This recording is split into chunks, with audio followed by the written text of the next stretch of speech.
Selamat siang, Bapak. Selamat Ya, siang, terima Bapak. kasih ya untuk responnya. Jadi ini sudah semua hadir ya, sudah 53 mahasiswa. Kita bisa mulai ya. Ini kuliah kita yang terakhir ya, karena saya sudah cek di portal, itu sudah 15 kali. Nanti lagi sekali itu untuk ujian akhir semester. Jadi 15 kali saya rasa sudah cukup, sudah memenuhi syarat untuk ujian akhir semesternya. Ya, oke. Jadi kita habiskan untuk sesi presentasi kelompok 7 dan kelompok 8. Silakan. Kita mulai dari kelompok 7 dulu. Ya, silakan. Saya izin share screen dulu, Bapak.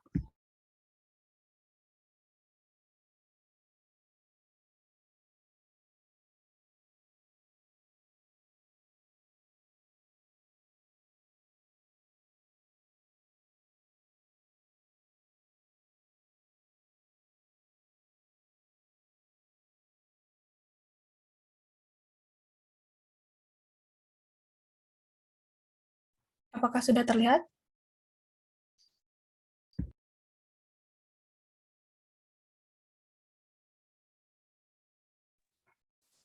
Baik, Om Swastiastu, Assalamualaikum warahmatullahi wabarakatuh. Shalom, Namo Buddhaya, salam sejahtera bagi kita semua. Selamat siang saya ucapkan kepada Bapak Komodana atas waktunya, dan juga saya mengucapkan selamat siang kepada teman-teman sekalian yang sudah meluangkan waktunya di sini. Jadi saya mengucapkan terima kasih atas waktu dan juga kesempatannya di sini. Jadi kami dari kelompok 7 akan mempresentasikan mengenai tugas kami, yaitu peran keluarga terhadap kesehatan mental para remaja.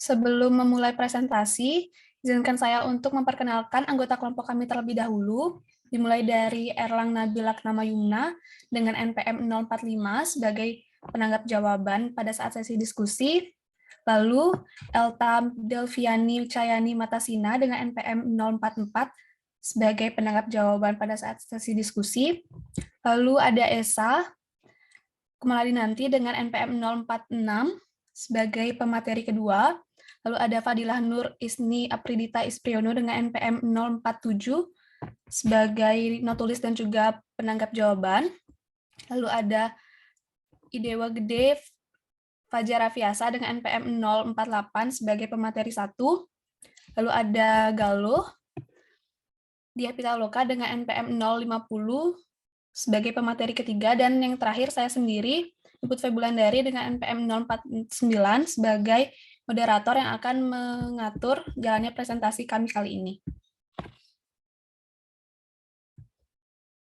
Adapun materi yang akan kami bahas yaitu yang pertama, definisi kesehatan mental para remaja, lalu yang kedua, faktor yang mempengaruhi kesehatan mental remaja, lalu yang terakhir, peran keluarga terhadap kesehatan mental remaja. Dan materi yang pertama akan dibahas oleh pemateri pertama kami, yaitu Dewa. Untuk waktu dan tempat akan saya persilahkan. Baik, terima kasih. Kita masuk ke materi pertama tentang definisi kesehatan mental remaja. Kesehatan mental adalah kemampuan yang dimiliki oleh seseorang untuk menyesuaikan diri dengan dirinya sendiri, masyarakat atau lingkungannya, serta terwujudnya keharmonisan dalam fungsi jiwa dan terciptanya kemampuan untuk menghadapi permasalahan sehari-hari, berlandaskan keimanan dan ketakwaan yang bertujuan untuk mencapai hidup bermakna dan bahagia. Pada masa remaja atau peralihan dari anak-anak ke fase dewasa ini penuh dengan masalah-masalah perkembangan yang pelik bagi orang tua dan remaja yang bersangkutan. Selanjutnya saya kembalikan ke moderator. Baik, terima kasih Dewa atas penjelasan materinya. Lalu materi kedua akan dibawakan oleh pemateri kedua kami, yaitu Esa. Untuk waktu dan tempat saya persilahkan. Baik, terima kasih atas waktunya. Jadi di sini saya akan menjelaskan materi mengenai faktor-faktor yang mempengaruhi kesehatan mental, di mana terdiri dari dua faktor, yaitu ada faktor biologis dan juga faktor psikologis. Next. Nah, untuk faktor yang pertama, yaitu faktor biologis, dipengaruhi oleh keturunan atau genetik, dan juga kondisi kesehatan fisik, misalnya pada saat seseorang sedang menderita suatu penyakit. Next. Untuk faktor yang kedua, yaitu faktor psikologis. Nah, faktor psikologis disebabkan karena ikatan emosional seseorang dengan keluarga ataupun teman. Nah, juga karena kemampuan kognitif saat belajar, serta emosi yang belum matang. Nah, faktor psikologis ini dapat mempengaruhi kondisi kesehatan mental remaja. Antara lain, yang pertama, pengalaman kehilangan orang terdekat. Nah, rasa kehilangan muncul ketika orang terdekat misalnya meninggal, hubungan dengan pasangan berakhir, atau ketika berpisah dengan teman atau keluarga. Yang kedua, yaitu sosial budaya. Nah, hubungan sosial yang tidak sehat seperti hujatan di media sosial dan perundungan atau bullying dapat juga mempengaruhi kesehatan mental seorang remaja. Yang ketiga, yaitu kekerasan. Kekerasan dalam keluarga misalnya berupa kekerasan fisik, psikologis, maupun kekerasan verbal yang dimana dapat menyebabkan gangguan mental seperti stres pasca trauma hingga menyebabkan depresi. Selanjutnya, ada lingkungan. Nah, lingkungan yang positif juga dapat memberikan dampak bagi jiwa. Jika lingkungan yang penuh polusi dan berisik tanpa disadari juga dapat mempengaruhi kesehatan mental. Dan yang terakhir adalah kondisi keluarga. Misalnya, perceraian serta pola asuh dalam keluarga turut mempengaruhi kondisi kesehatan seorang remaja. Baik, sekian materi yang dapat saya sampaikan. Saya kembalikan ke moderator. Baik, terima kasih Esa atas penjelasan materinya yang sangat jelas. Dan selanjutnya materi terakhir akan dijelaskan oleh pemateri ketiga kami, yaitu Galuh. Untuk waktu dan tempat, saya persilahkan. Baik, terima kasih. Materi selanjutnya yaitu peran keluarga terhadap kesehatan mental remaja. Keluarga merupakan salah satu tempat bagi remaja untuk tumbuh dan berkembang. Pada prinsipnya, remaja di rumah tangga dapat berkonsultasi dengan orang tua sebagai teman curhat. Peran orang tua dalam mendidik anak dari usia dini memang tidak bisa diabaikan, apalagi setelah anak itu beranjak menuju proses mendewasaan diri. Anak-anak belum bisa dilepas sepenuhnya. Justru pada tahap ini, anak-anak sangat membutuhkan perhatian dan bimbingan dari orang tua mereka. Karena pada masa ini, tingkat sensitivitas dan emosi anak sering tidak stabil. Beberapa hal yang dapat dilakukan keluarga dan masyarakat dalam meningkatkan kesehatan mental remaja yaitu yang pertama, orang tua harus menyediakan waktu dan tenaga. Yang kedua, kesediaan merumuskan kegiatan. Yang ketiga, mengadakan kerjasama dengan berbagai pihak terkait. Dan yang keempat yaitu keluarga ikut berpartisipasi, merencanakan, melaksanakan, memonitor, dan mengevaluasi kesehatan mental remaja dalam keluarga. Selanjutnya akan saya kembalikan ke moderator. Baik, terima kasih Galuh atas penjelasan materinya. Dan sekian presentasi dari kami. Jadi selanjutnya kami akan membuka sesi tanya jawab, di mana kami akan membuka 2 sesi, di mana per sesi kami menerima 4 pertanyaan. Bagi teman-teman yang ingin bertanya, silakan menggunakan fitur raise hand.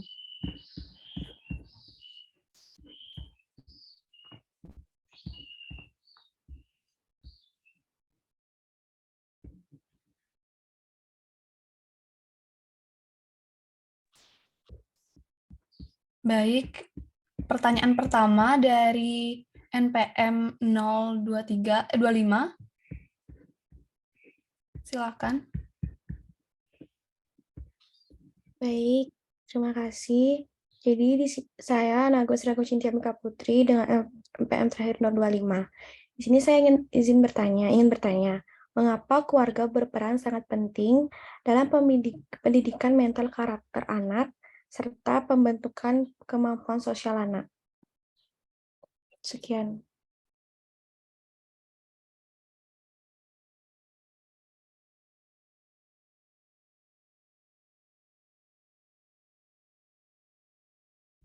Baik, terima kasih pertanyaannya. Baik, yang kedua dari Ingrid, NPM 054.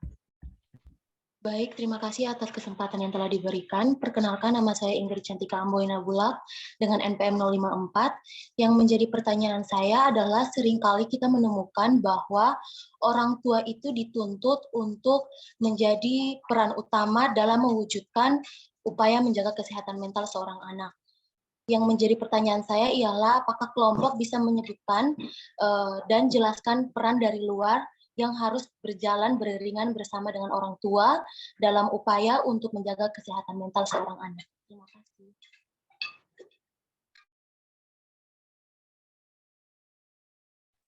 Baik, terima kasih atas pertanyaannya. Lalu yang ketiga dari Anggi Wirayani dengan NPM 011. Baik, terima kasih atas waktunya, atas kesempatannya. Perkenalkan, nama saya Niputu Anggi Rayani dengan NPM 011. Pertanyaan saya, contoh perilaku apa yang dilakukan keluarga sehingga dapat menyebabkan gangguan pada kesehatan mental pada remaja? Terima kasih. Apakah sudah jelas? Baik, terima kasih Anggi atas pertanyaannya. Lalu yang terakhir di sesi ini adalah Divani. Pertanyaannya silakan. Baik, terima kasih atas waktunya. Perkenalkan, saya Putu Divani Patriciana Putri dengan NPM 039. Jadi, di sini saya ingin bertanya, menurut kalian, apakah kesehatan mental harus diprioritaskan lebih banyak di Indonesia? Jika iya, mengapa? Terima kasih.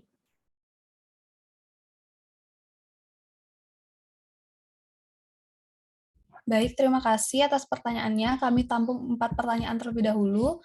Izinkan kami untuk mendiskusikan jawabannya terlebih dahulu.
Baik, terima kasih atas waktu berdiskusinya. Jadi pertanyaan pertama akan dijawab oleh Elsa. Untuk waktu dan tempat saya persilakan. Baik, terima kasih. Di sini saya akan menjawab pertanyaan pertama yang diberikan oleh Ingrid Cantika dengan NPM 054, di mana pertanyaannya itu sebutkan dan jelaskan peran dari luar yang harus jalan beriringan dengan orang tua dalam upaya menjaga kesehatan mental seorang anak. Menurut saya yang pertama ialah peran lingkungan masyarakat, di mana faktor lingkungan dapat berdampak signifikan pada kesehatan mental. Dan sebagai masyarakat yang hidup pada lingkungan majemuk, kita perlu menghilangkan kebiasaan buruk kita yang mungkin tidak kita sadari mempengaruhi mental seorang anak, seperti body shaming atau celaan fisik, emosian, berbicara kasar, dan sebagainya. Kedua adalah anak itu sendiri, di mana anak perlu untuk membagikan perasaannya. Ketika orang tua menyediakan waktu untuk membangun obrolan dengan anak, dengan menanyakan bagaimana kabar mereka hari ini, dan apa saja yang sudah ia lakukan, sebagai anak perlu sikap terbuka ketika mengalami masalah, dan sebagai orang tua, berikan juga beberapa kata penyemangat sederhana, karena itu dapat membantu anak merasa nyaman. Penting juga untuk mengakui dan memahami emosi yang anak alami, bahkan meskipun itu terasa tidak nyaman. Apakah bisa diterima, Ingrid? Bisa, Elsa. Terima kasih. Terima kasih, Ingrid. Baik, terima kasih Elsa dan Ingrid. Lalu pertanyaan kedua dari Agung Cynthia akan dijawab oleh Elsa lagi. Silakan.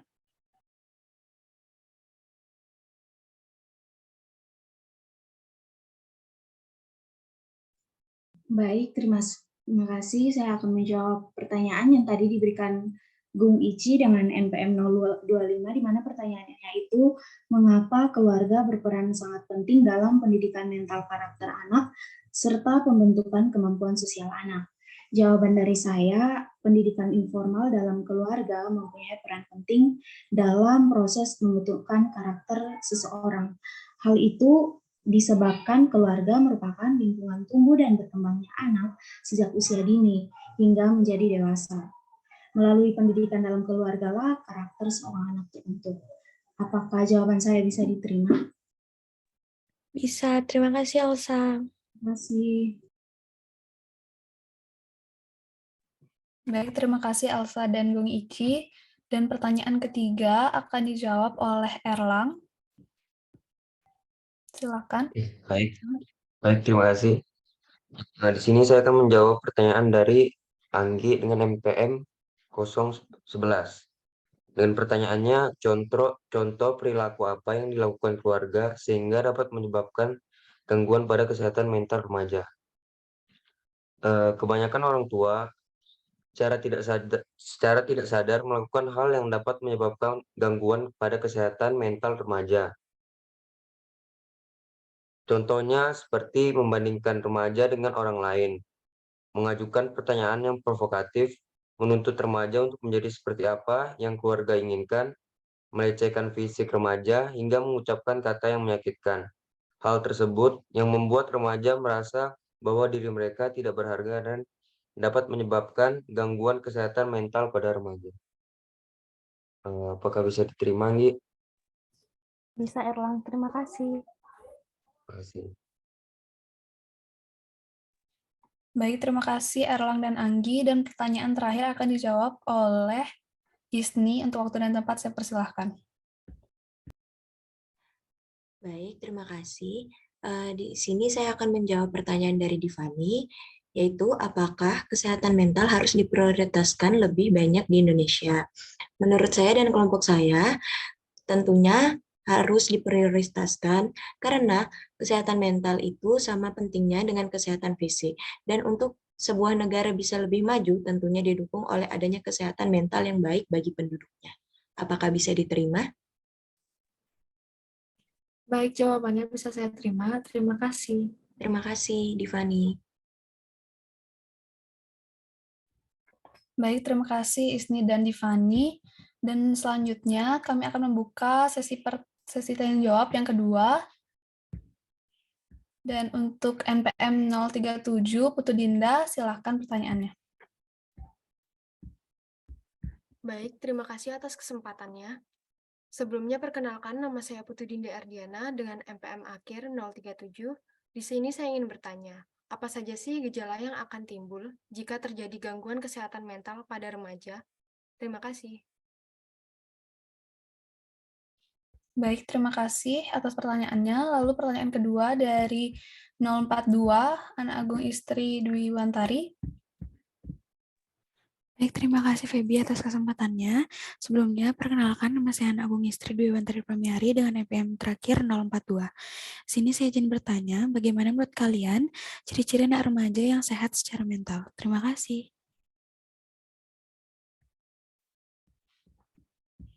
Baik, terima kasih Bung Tari atas pertanyaannya. Lalu pertanyaan ketiga dari NPM 021 Putu Bagus Santana. Baik, terima kasih atas kesempatan yang telah diberikan. Sebelumnya perkenalkan nama saya Putu Bagus Santana Izumi dengan NPM akhir 021. Di sini saya ingin bertanya, mengapa perkembangan pada masa remaja rawan mengalami masalah kesehatan mental? Sekian, terima kasih. Baik, terima kasih atas pertanyaannya. Lalu pertanyaan terakhir dari Lugede Desna Putri dengan NPM 032. Silakan. Baik, terima kasih. Perkenalkan, saya Lebih dari Sapri Gandika dengan NPM akhir 032. Saya izin bertanya, mengapa kita perlu meningkatkan kesadaran terhadap kesehatan mental pada remaja dan apakah kesehatan mental penting bagi tumbuh kembang pada remaja? Terima kasih. Baik, terima kasih atas pertanyaannya dan izinkan kami untuk mendiskusikan jawabannya terlebih dahulu.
Baik, terima kasih atas waktunya. Dan selanjutnya, pertanyaan pertama akan dijawab oleh Isni. Baik, terima kasih. Di sini saya akan menjawab pertanyaan dari Dinda, yaitu apa saja gejala yang akan timbul jika remaja terjadi gangguan kesehatan mental. Yaitu yang pertama ada perubahan perilaku. Ini tuh seperti remaja menjadi lebih mudah marah dan merasa frustasi. Yang kedua ada perubahan mood. Suasana hati remaja yang berubah secara tiba-tiba ini dapat mengakibatkan masalah pada hubungan dengan keluarga serta teman sebayanya. Selanjutnya ada menyakiti diri sendiri. Saat remaja mengalami kekhawatiran serta rasa takut berlebih, perasaan menyakiti diri sendiri ini dapat berujung. Selanjutnya ada kesulitan berkonsentrasi. Remaja yang menderita gangguan kesehatan mental cenderung sulit fokus atau memperhatikan dalam waktu yang lama. Kemudian ada penurunan berat badan. Gangguan makan, stres, serta depresi dapat menjadi penyebab remaja kehilangan berat badannya secara berkelanjutan. Lalu ada muncul berbagai masalah kesehatan remaja seperti sakit kepala dan sakit perut yang berkelanjutan. Yang terakhir perasaan intens. Remaja kadang mengalami perasaan takut yang berlebihan tanpa alasan. Tanda gangguan mental pada anak ini seperti menangis, berteriak, atau mual disertai perasaan yang sangat intens, yang berefek pada kesulitan bernapas, jantung berdebar, atau bernafas dengan cepat.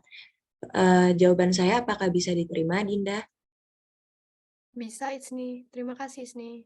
Terima kasih, Dinda. Baik, terima kasih Dinda dan Isni.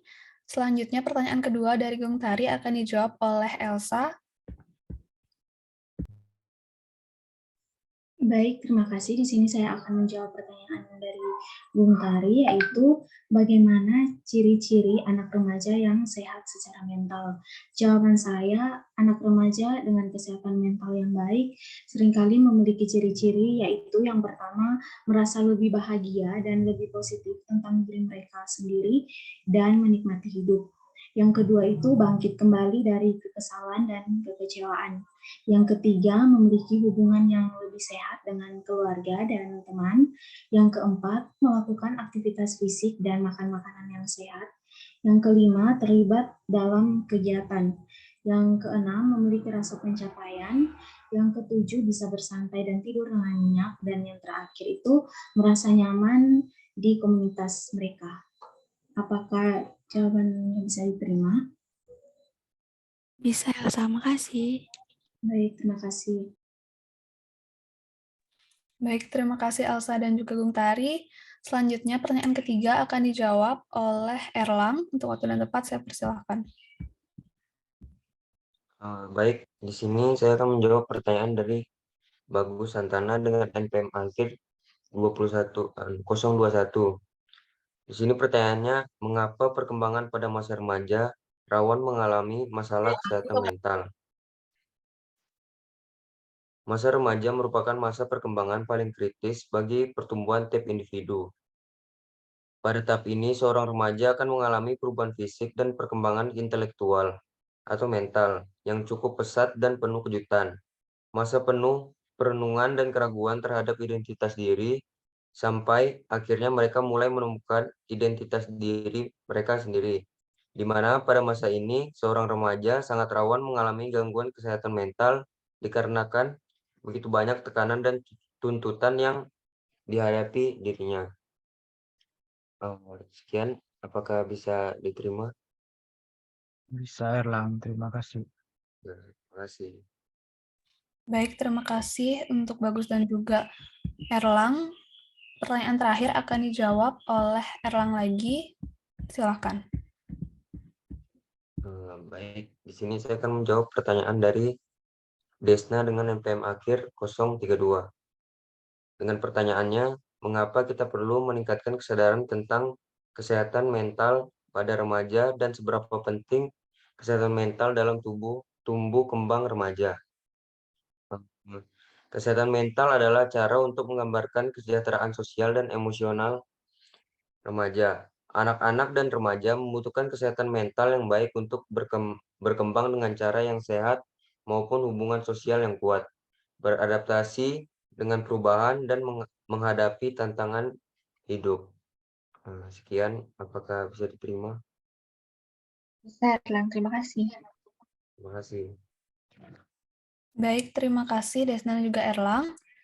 Dan karena semua pertanyaan sudah terjawab, saya sudah sesi tanya jawab kami, dan selanjutnya izinkan saya untuk membacakan kesimpulan dari presentasi kami. Jadi bisa disimpulkan bahwa peran keluarga dalam mensejahterakan kesehatan mental remaja sangatlah dibutuhkan. Di antara peran keluarga yang dimaksud adalah peran melindungi, mendampingi, dan memberikan rasa nyaman, menjalin komunikasi interaktif, serta menciptakan pola pengasuhan yang mendukung pertumbuhan dan perkembangan jiwa yang sehat.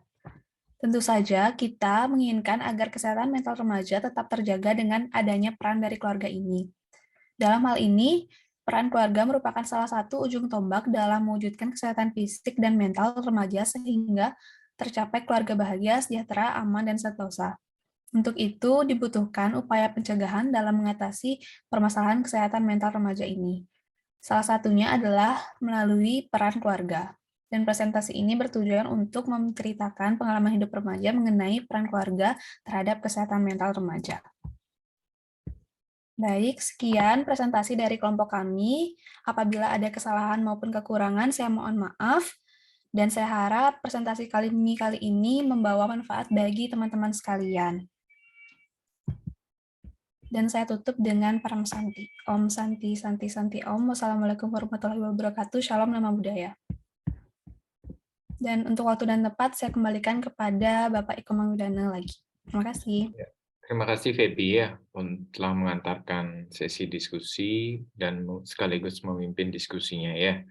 Oke, kita lanjutkan dulu ya pada kelompok yang terakhir, kelompok 8. Silakan, kelompok 8.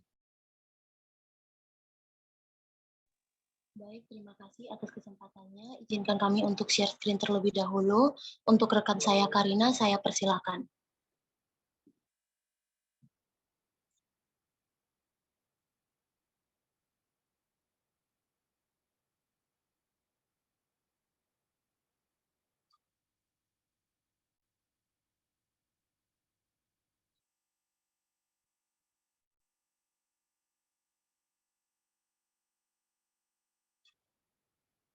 Om Swastiastu, Assalamualaikum warahmatullahi wabarakatuh, salam sejahtera dan selamat siang untuk kita semua. Terima kasih atas kesempatan yang telah diberikan kepada kelompok kami pada siang hari ini.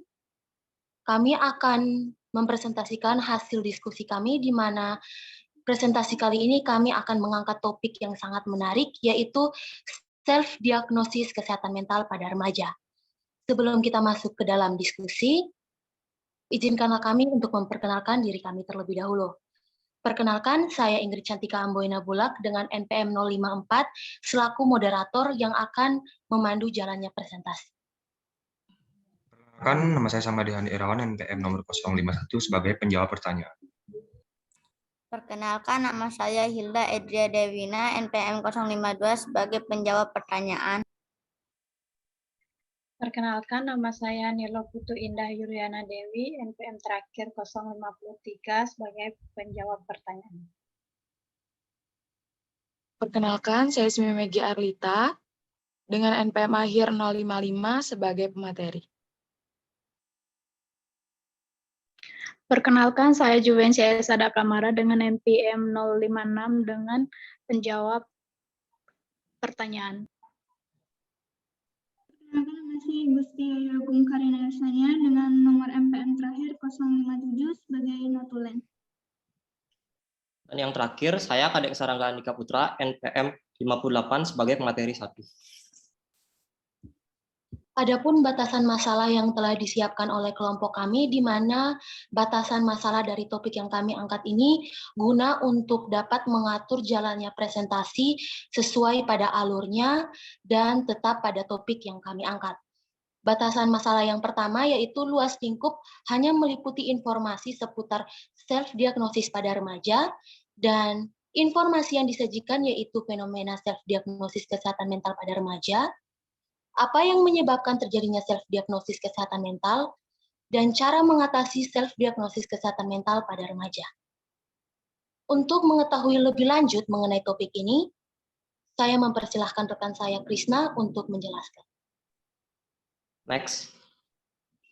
Baik, terima kasih atas waktunya. Sebelumnya, perkenalkan, saya Krisna. Di sini saya akan menjelaskan pengertian kesehatan mental. Kesehatan mental atau kesehatan jiwa merupakan tingkatan kesejahteraan psikologis atau ketiadaan gangguan pada jiwa. Kesehatan mental adalah kondisi dengan kepribadian emosi, intelektual, dan fisik seseorang yang dapat berfungsi secara optimal sehingga dapat beradaptasi dengan lingkungan dan sumber penyebab stres agar dapat menerima kekurangan dirinya. Next. Adapun ciri-ciri kesehatan mental, yang pertama, memiliki perilaku batin yang positif pada diri sendiri. Yang kedua, mandiri terhadap dirinya. Yang ketiga, kebutuhan naluri manusia untuk melakukan yang terbaik. Yang keempat, mampu mensejajarkan diri dengan kondisi di lingkungan sekitar. Yang kelima, mampu menyeimbangkan diri dengan fungsi-fungsi fisikis yang ada. Dan yang terakhir, yang keenam, memiliki persepsi yang tepat pada kenyataan dan melihatnya sebagaimana adanya. Next. Pengertian self-diagnosis. Self-diagnosis adalah upaya mendiagnosa diri sendiri dengan informasi yang didapat secara mandiri berdasarkan sumber yang tidak resmi atau profesional seperti teman, keluarga, internet, maupun dengan mengambil pengalaman dari masa lalu. Namun ada juga pengertian self-diagnosis berdasarkan teori Talcott-Parsons. Self-diagnosis adalah ketika seorang yang melakukan diagnosa mandiri menempatkan diri sebagai seorang yang sakit atau the sick role, tapi tidak melakukan hal yang seharusnya dilakukan oleh pengidap sakit untuk meminta arahan kepada tenaga ahli yang kompeten. Next. Untuk materi selanjutnya akan dijelaskan oleh teman saya. Baik, akan saya lanjutkan. Selanjutnya adalah dampak buruk perilaku self-diagnosis kesehatan mental pada remaja. Dampak buruk yang dapat terjadi yaitu yang pertama salah diagnosis. Diagnosis ditentukan berdasarkan analisis menyeluruh, mulai dari gejala, riwayat kesehatan terdahulu, faktor lingkungan, serta pemeriksaan fisik dan pemeriksaan penunjang. Ketika melakukan self-diagnosis, faktor-faktor penting dapat terlewati dan kesimpulan diagnosa dapat menjadi salah. Yang kedua yaitu salah penanganan. Penetapan diagnosa yang tidak tepat kemungkinan besar akan membuat penanganan yang keliru. Obat yang dibeli setelah self-diagnosis atau pengobatan yang dilakukan setelah self-diagnosis dapat menimbulkan hal yang fatal. Yang ketiga yaitu memicu gangguan kesehatan yang lebih parah. Self-diagnosis dapat menyebabkan remaja tersugesti bahwa dirinya benar-benar memiliki gangguan penyakit mental, sehingga pada akhirnya remaja tersebut dapat benar-benar terkena penyakit tersebut. Bahkan dapat membuat penyakit yang diderita menjadi lebih parah dan menambah masalah baru. Selain itu, self-diagnosis juga dapat menyebabkan seorang mengalami kecemasan dan kepanikan. Oleh karena itu, self-diagnosis kesehatan mental hanya boleh digunakan sebagai gambaran umum saja, bukan untuk mendiagnosa diri sendiri. Next. Ini adalah cara mengatasi self-diagnosis kesehatan mental pada remaja. Ada beberapa cara yang bisa kita lakukan dan dapat kita biasakan mulai dari sekarang untuk menghindari self-diagnosis. Yang pertama yaitu menghindari mencari tahu informasi di internet secara berlebihan. Perlu diketahui bahwa tidak semua informasi yang ada di internet itu adalah benar, meski tidak dilarang untuk mencari tahu mengenai kondisi yang kamu alami melalui media sosial dan internet, namun hal ini bukanlah cara penanganan yang efektif. Hal ini justru dapat memicu kesalahan dalam hal penanganan akibat salah diagnosa. Yang kedua yaitu lebih baik untuk tidak mengikuti tes-tes online terkait kesehatan mental. Jangan terlalu sering melakukan tes mental secara online. Saat ini banyak sekali tes yang berkaitan dengan kondisi kesehatan mental beredar di internet. Hindari melakukan tes-tes tersebut karena kredibilitasnya sangat diragukan. Selain itu, tes online yang kemudian marak ditemukan juga tidak menilai gejala secara spesifik, hanya berdasarkan pada gambaran umum saja. Yang ketiga yaitu jangan jadikan penderita gangguan mental lain sebagai rujukan. Meskipun mirip, tapi kondisimu dengan orang lain belum tentu sama. Jadi jangan jadikan kondisi orang lain sebagai rujukan kamu untuk mendapatkan solusi atas masalah yang kamu alami. Yang psikolog atau psikiater. Pergi ke psikiater tidak lantas menandakan seseorang gila.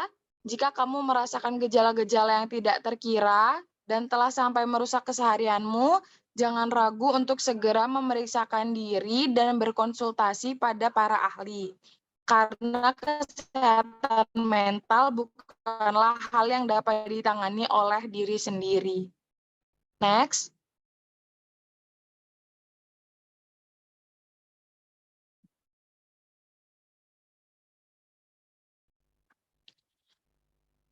Berikut adalah hasil penelitian yang telah kelompok kami lakukan agar memperkuat dan mempertegas tentang materi yang kita angkat ini. Jadi, self-diagnosis kesehatan mental dapat membahayakan seseorang sebab dapat menghasilkan diagnosis yang salah, memicu munculnya gangguan yang lain, salah penanganan, gangguan yang sebenarnya tidak terdeteksi, serta menimbulkan persepsi yang salah terhadap gangguan mental. Setelah melakukan wawancara ke beberapa remaja, dapat disimpulkan bahwa 70% orang mengalami self-diagnosis, sedangkan 30% lagi mereka tidak mengalami self-diagnosis. Sehingga dengan melakukan metode penelitian ini, akhirnya kelompok kami menemukan beberapa hal yang menyebabkan self-diagnosis yang terjadi, yaitu penggunaan media sosial yang salah, faktor genetik, faktor biologis, sering berpikiran negatif, dan trauma yang pernah terjadi di masa lalu. Jadi, dapat disimpulkan bahwa penting sekali untuk mempelajari dan mengerti tentang self-diagnosis untuk mencegah terjadinya self-diagnosis pada diri sendiri. Selanjutnya, saya kembalikan kepada moderator. Baik, terima kasih untuk Krisna dan Ismi yang telah menjadi pemateri.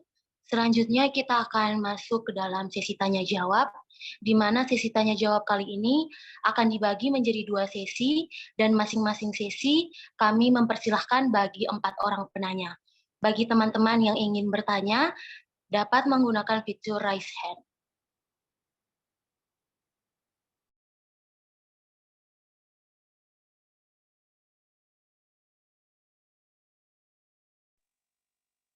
Baik, saya persilahkan Elta untuk bertanya.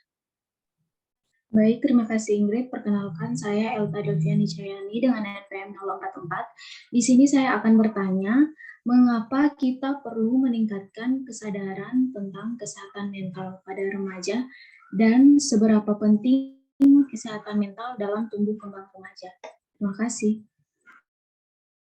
Baik, terima kasih Elta untuk pertanyaan yang sangat bagus. Selanjutnya saya persilahkan Christopher Sapanca untuk bertanya.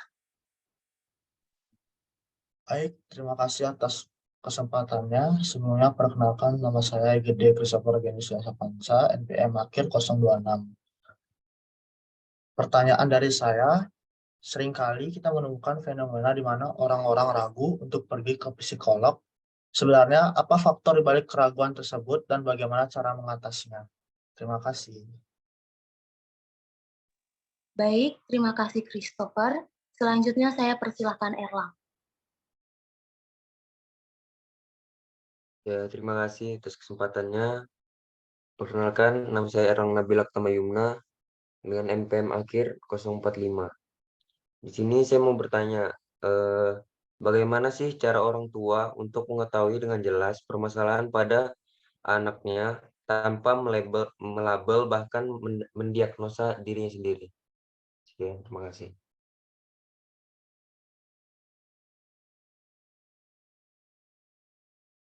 Baik, terima kasih Erlang. Selanjutnya saya persilahkan Angelica untuk bertanya.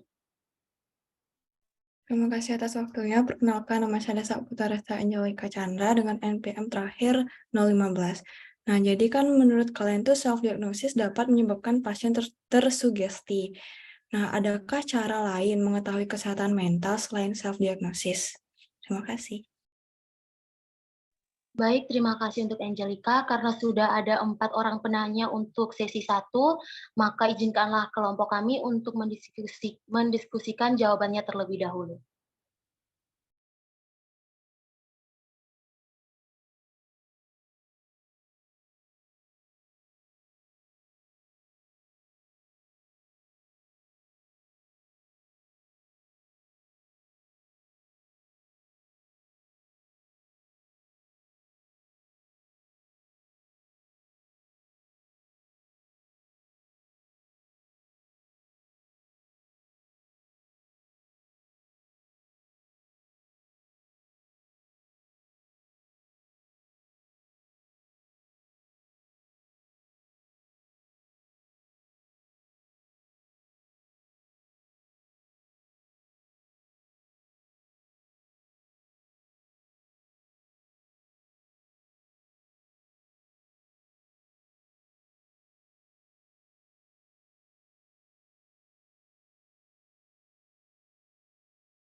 Baik, di sini saya akan menjawab pertanyaan pertama dari Elsa.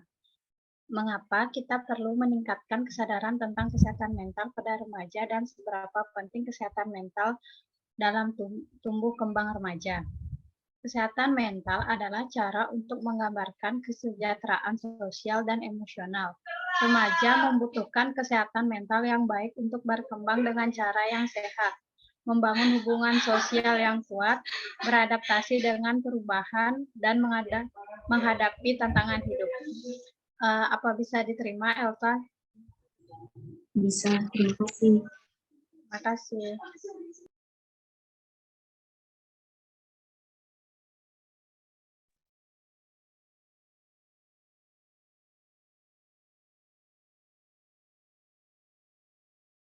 Selanjutnya pertanyaan yang kedua, saya persilahkan rekan saya, Esa, untuk menjawab.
Baik, mungkin karena kendala jaringan oleh rekan saya Esa, maka izinkanlah saya untuk menjawab pertanyaan dari Kristo, yaitu seringkali kita menemukan fenomena di mana orang-orang ragu untuk pergi ke psikolog.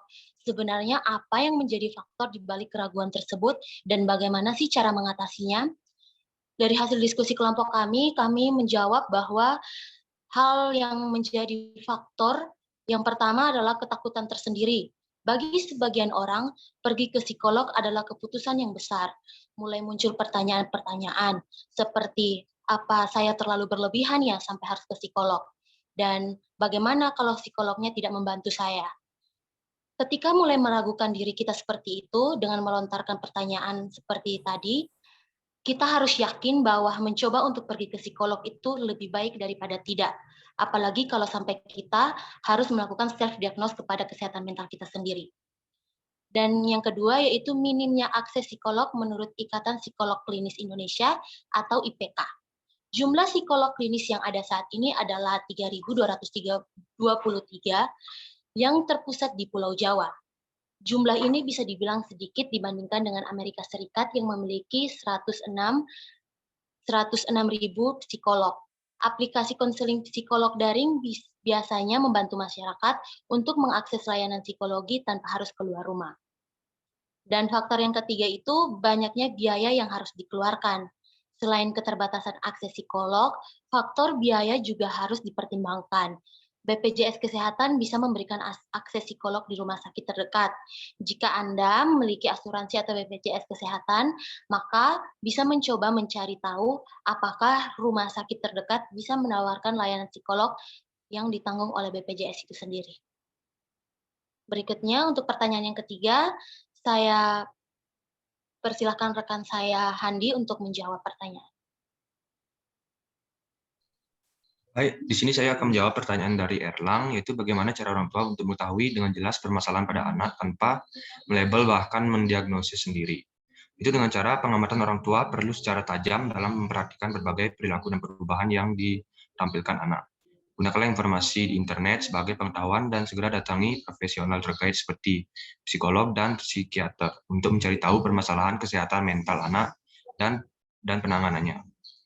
Tentunya peran orang tua di rumah sangat penting dalam membangun kesehatan mental anak sebelum menjadi permasalahan yang lebih besar, di antaranya memperhatikan tugas perkembangan anak dan membangun kepercayaan diri anak.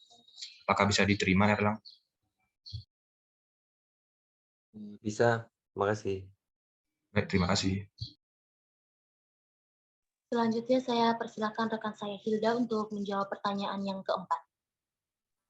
Baik, saya akan menjawab pertanyaan dari Desa Putu. Apabila merasa punya gangguan mental tertentu, segera periksakan diri. Satu langkah tepat apabila kamu merasakan adanya gejala yang berdampak pada kesehatan mentalmu adalah dengan mencari pertolongan dari pakar atau ahli seperti dokter, psikolog, dan psikiater. Kamu tetap bisa mencari informasi mengenai keluhanmu atau solusi apa yang terbaik untukmu. Namun, jadikan ini sebagai bekal untuk berdiskusi dengan dokter, bukan self-diagnose. Supaya kamu benar-benar mengerti apa yang terjadi pada dirimu dan mendapatkan pengobatan yang tepat. Apakah bisa dimengerti, Desa Putu? Bisa, Hilda. Terima kasih. Ya. Baik, karena kami sudah menjawab dari 4 pertanyaan yang diberikan oleh teman-teman semua, maka berakhir sudah sesi pertanyaan yang pertama. Selanjutnya kita akan masuk ke sesi pertanyaan yang kedua. Kami buka juga untuk 4 orang penanya. Untuk Dita, saya persilahkan. Baik, terima kasih atas kesempatannya. Perkenalkan, saya Nika Dita Cahya Dewi dengan NPM akhir 038. Di sini saya izin bertanya, tadi kan kelompok kalian sudah sempat menjelaskan mengenai self-diagnosis. Nah, pertanyaan saya, apakah ciri-ciri yang bisa kita ketahui mengenai self-diagnosis tersebut? Bisa tolong disebutkan dan dijelaskan sedikit? Terima kasih. Baik, terima kasih Dita untuk pertanyaannya. Selanjutnya saya persilahkan Dayu Dinda untuk bertanya. Baik, terima kasih atas kesempatannya. Saya izin bertanya, apakah ada salah satu contoh nyata dari perilaku self-diagnosis? Terima kasih. Baik, terima kasih Dinda. Selanjutnya saya persilakan Feby untuk bertanya. Baik, terima kasih atas waktunya. Perkenalkan, nama saya Putri Bulandari dengan NPM terakhir 049.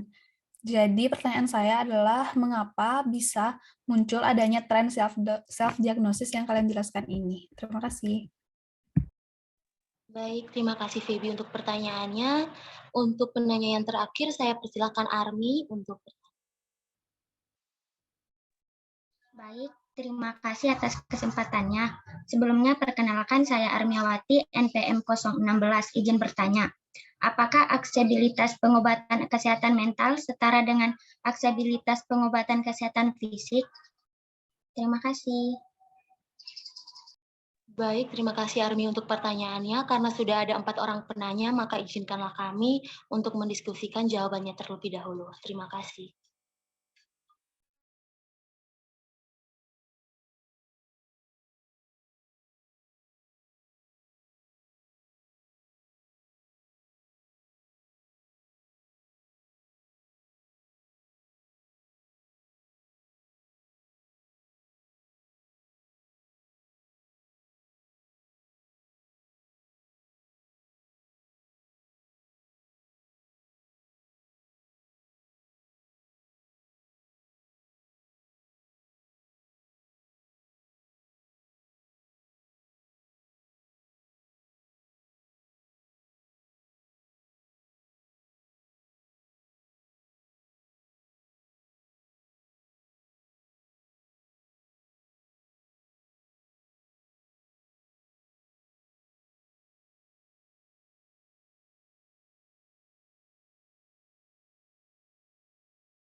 Baik, terima kasih atas waktu yang telah diberikan kepada kelompok kami. Selanjutnya saya persilahkan rekan saya Indah untuk menjawab pertanyaan yang pertama.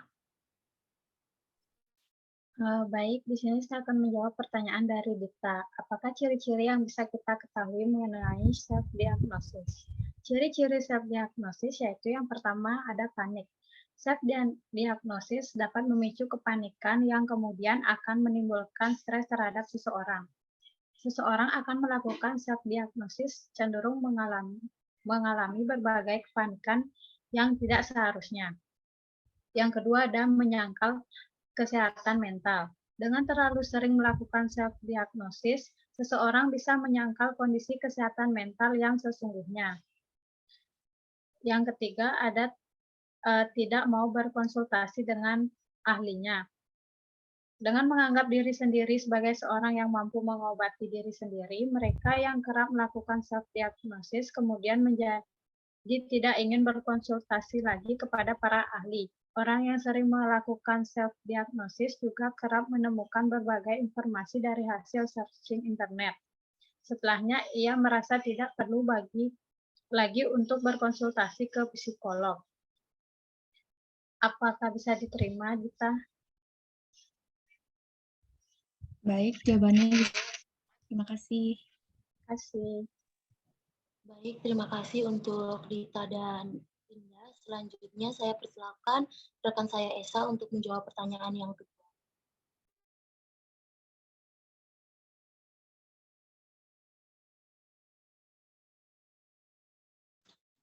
Baik, saya akan menjawab pertanyaannya Dayu Dinda.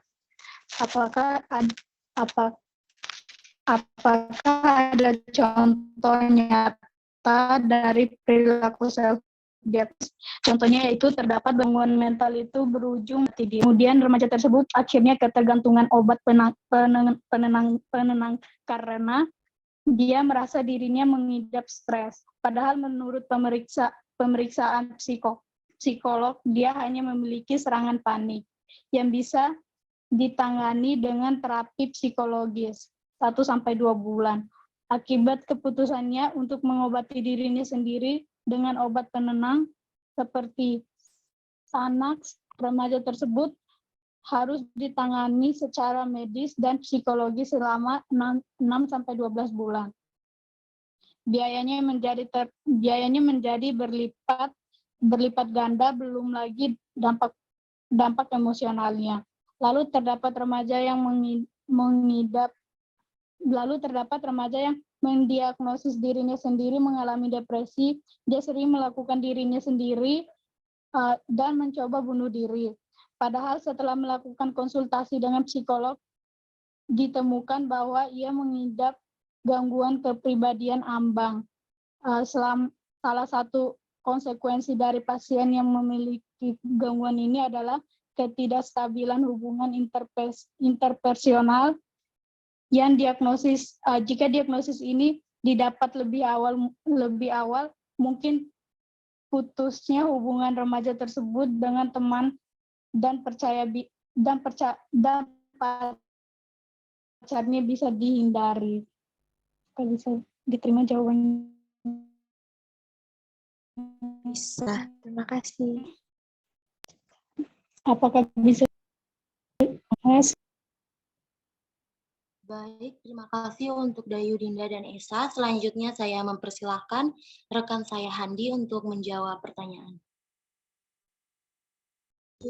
Baik, di sini saya akan menjawab pertanyaan dari Feby, yaitu mengapa bisa muncul adanya tren self-diagnosis. Nah, munculnya tren self-diagnosis yaitu karena terbatasnya biaya, waktu, kendala akses terhadap pelayanan kesehatan, kondisi mental dari pasien yang belum siap untuk berobat, dan juga ketidaktahuan pasien tentang adanya tenaga kesehatan profesional yang bisa mengobati. Hal tersebut bisa mendorong orang untuk melakukan self-diagnosis. Selain itu, munculnya persepsi bahwa gangguan mental itu keren, dan adanya informasi di internet, maka akan memperparah tren self-diagnosis ini. Apakah jawaban saya bisa diterima? Bisa, Andi. Terima kasih. Baik, terima kasih, Feby. Baik, terima kasih untuk Feby dan Handi. Selanjutnya, untuk pertanyaan yang terakhir, saya mempersilahkan rekan saya Hilda untuk menjawab. Baik, di sini saya akan menjawab pertanyaan dari Armiawati. Untuk saat ini masih terdapat ketidakseimbangan aksesibilitas pengobatan kesehatan fisik dan kesehatan mental. Hal ini dikarenakan di Indonesia psikiater dan psikolog tidak sebanyak dokter sehingga terjadi ketidakseimbangan aksesibilitas. Apakah bisa dimengerti, Armiawati?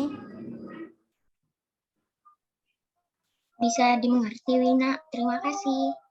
Terima kasih.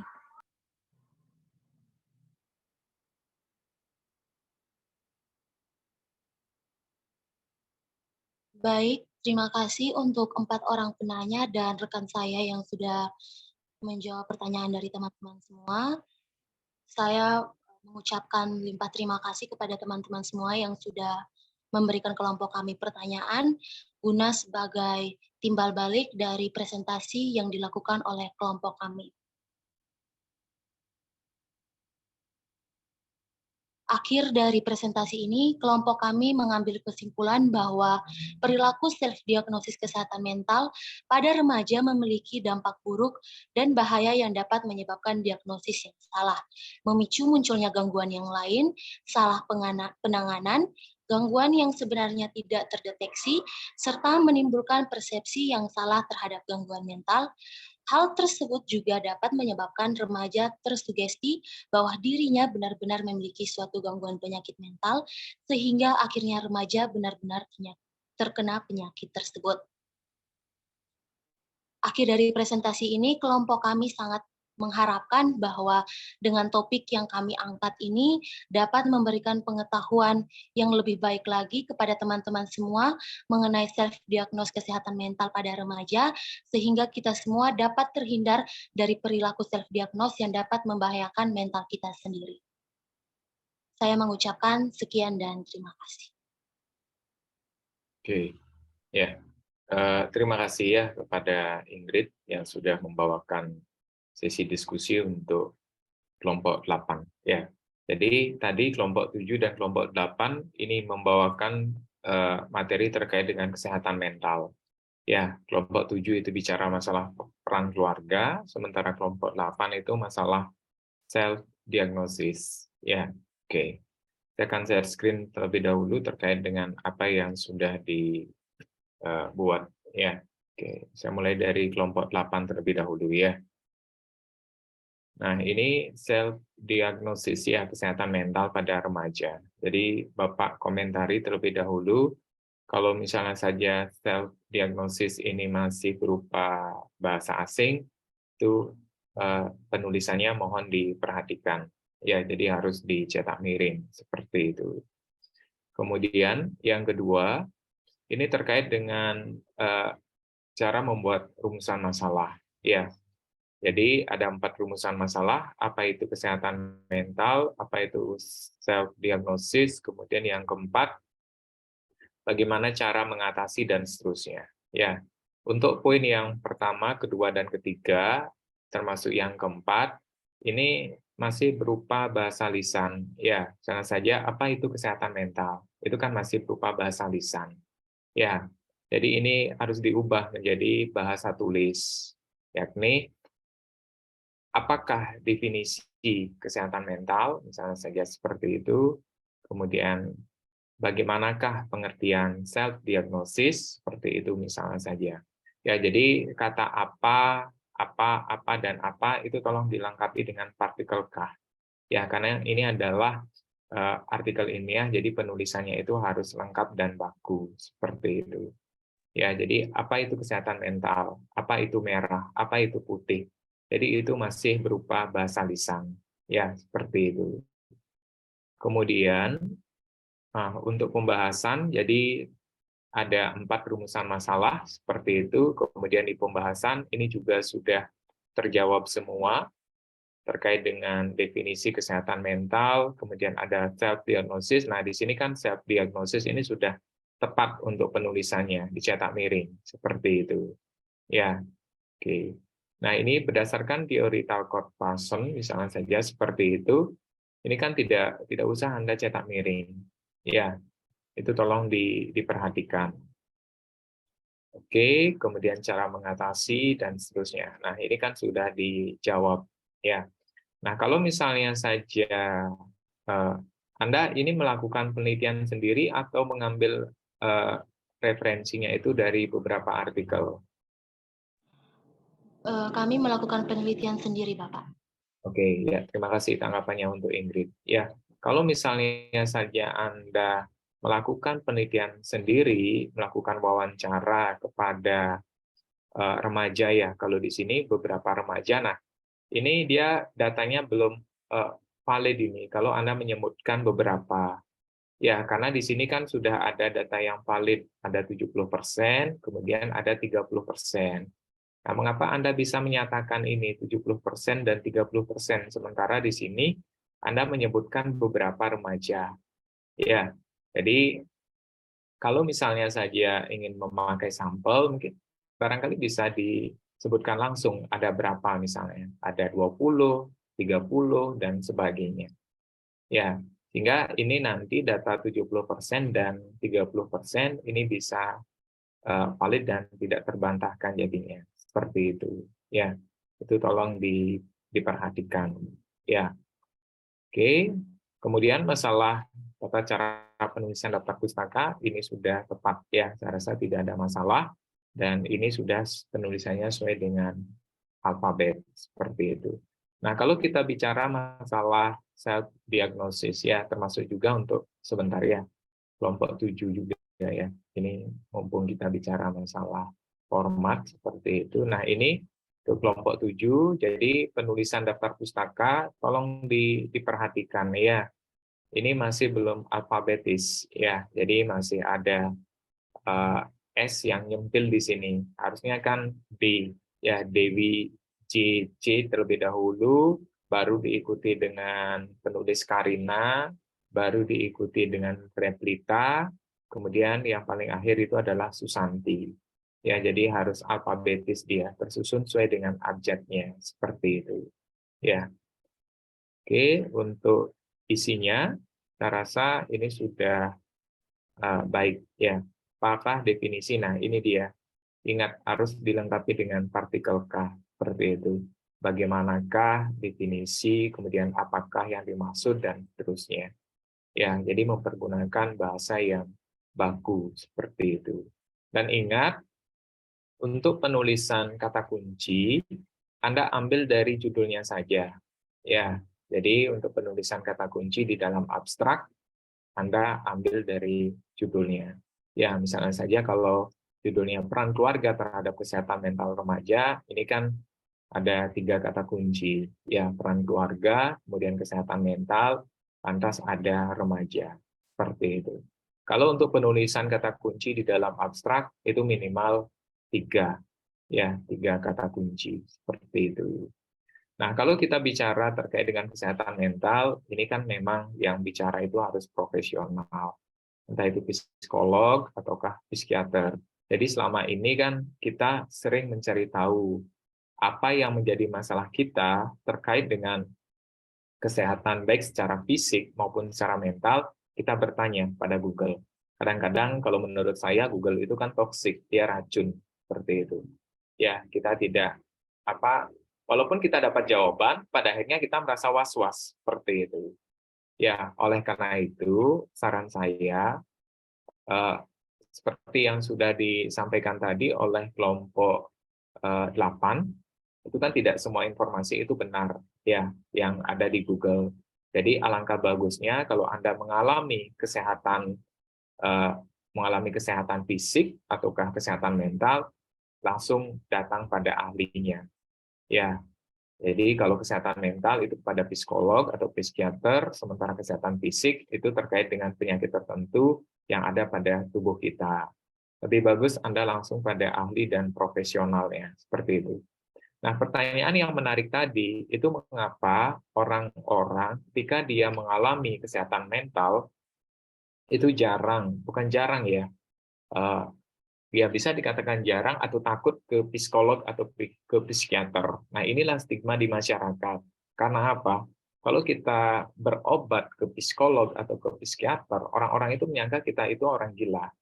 Ya, padahal kan tidak seperti itu. Ya, jadi stigma-stigma seperti itulah yang berkembang di masyarakat.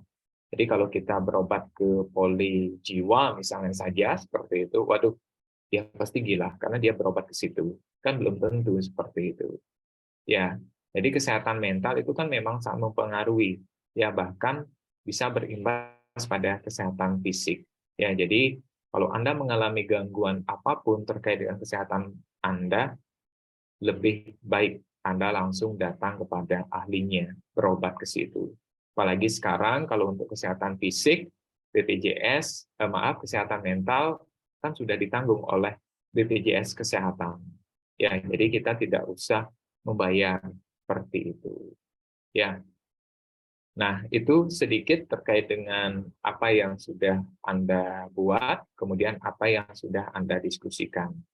Nah, terkait dengan UAS, jadi ini pertemuan kita yang terakhir, seperti itu. Nanti kita UAS-nya kalau nggak salah itu akhir Januari, nanti mohon Yuda itu mengingatkan Bapak ya, paling nggak H-2 ya.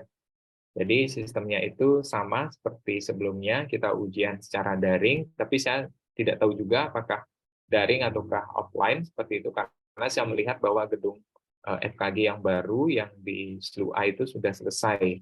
Ya, apakah nanti bisa langsung dimanfaatkan untuk ujian atau bagaimana, saya kurang tahu.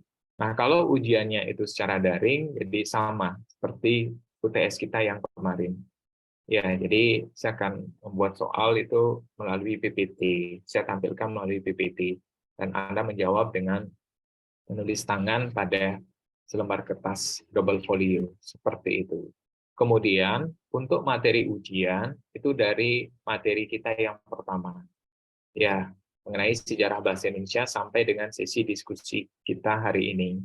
Jadi, untuk Yuda, drive yang sudah Anda buat, yang berisikan artikel-artikel teman-teman Anda, barangkali bisa dibagikan ulang ya kepada teman-teman Anda untuk dibaca.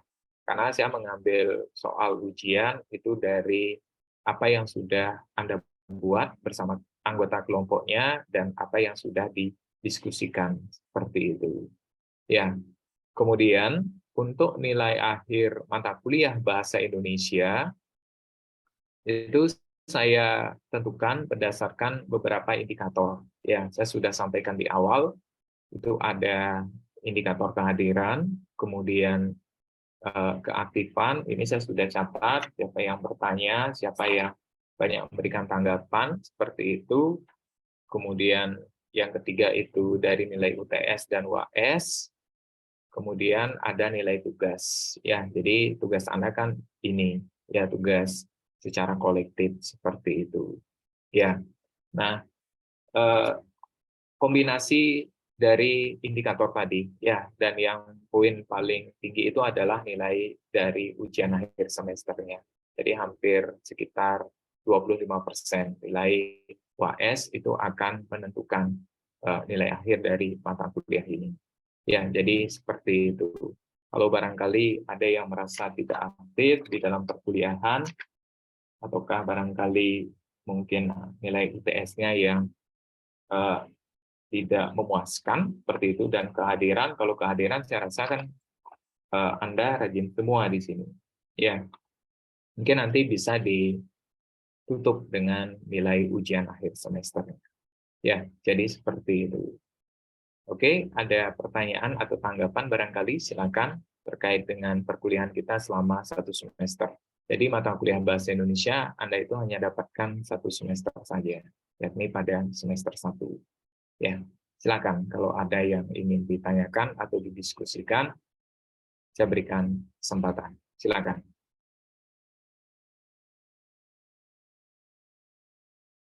Jadi untuk UAS saya berikan ujian esai ya. Yuda, ada yang tidak kuliah hari ini?